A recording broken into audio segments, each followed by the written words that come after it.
kupangia mabaya. Kuna watu hawatataka uendelee kama Alexander.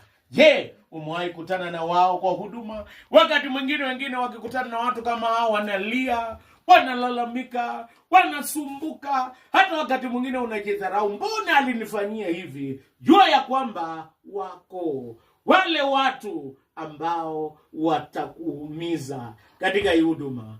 Lakini nataka niwaambie, Mungu hatuachi tu na wale ambao watatuumiza. Kuna wale watakuwa mbali yetu kwa sababu ya kweli. Wangependa kuwa karibu nasi, lakini kwa sababu ya huduma ama kazi ingine ama shughuli ambazo ni za kweli, watakuwa mbali. Unajua ya kwamba saa zingine kuna wapendwa ambaye wako pamoja nasi, lakini kwa sababu ya hali ya ubinadamu watakuwa mbali. Nataka nikuambie, kama vile Tito alikuwa mbali, lakini Paulo aliendelea kuhudumu. Usiseme lazima akuwe ndio ni hudumu. Kila mtu ana wito wake, kila mtu ana sehemu yake ya kutekeleza. Na sehemu ambaye ndugu Mendel atatekeleza sio sehemu ambaye Postulant atafanya, na sio sehemu ambaye mama Diana atafanya, ama mama Windrose ama wainjilisti hawa. Kila mtu ako na sehemu yake. Usingojee mtu ndio ufanye.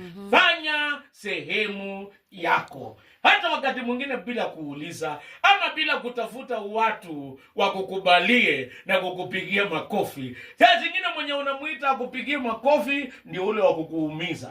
Saa zingine mwenye unamuita akushangilie ndio yule mwenye atakuacha. Fanya sehemu yako. Jua Mungu anaona. Lakini nataka kusema kuna wale ambao tutawaita na watatujia. Alisema niitie yule ambaye anaitwa Luka. Luka aje na aniletee mavazi yangu. Kuna wale watu ambaye ni kama Luka, watakuwa karibu nasi na watatusaidia na watatushika mkono. Nilipohubiri katika kijiji cha Tumaini, nikasoma kitabu cha Samueli wa kwanza 23 na mstari Samueli wa kwanza 23:16. Biblia inasema Yonathani akamsaidia Daudi kupata nguvu katika Bwana. Kuna watu wa kutusaidia kupata nguvu katika Bwana. Sijui unakaanga karibu na nani sana. Wengine wanakaanga karibu sana na Demas mwenye atakuacha. Na akikuacha hiyo maneno unamwambia, anaenda kusema.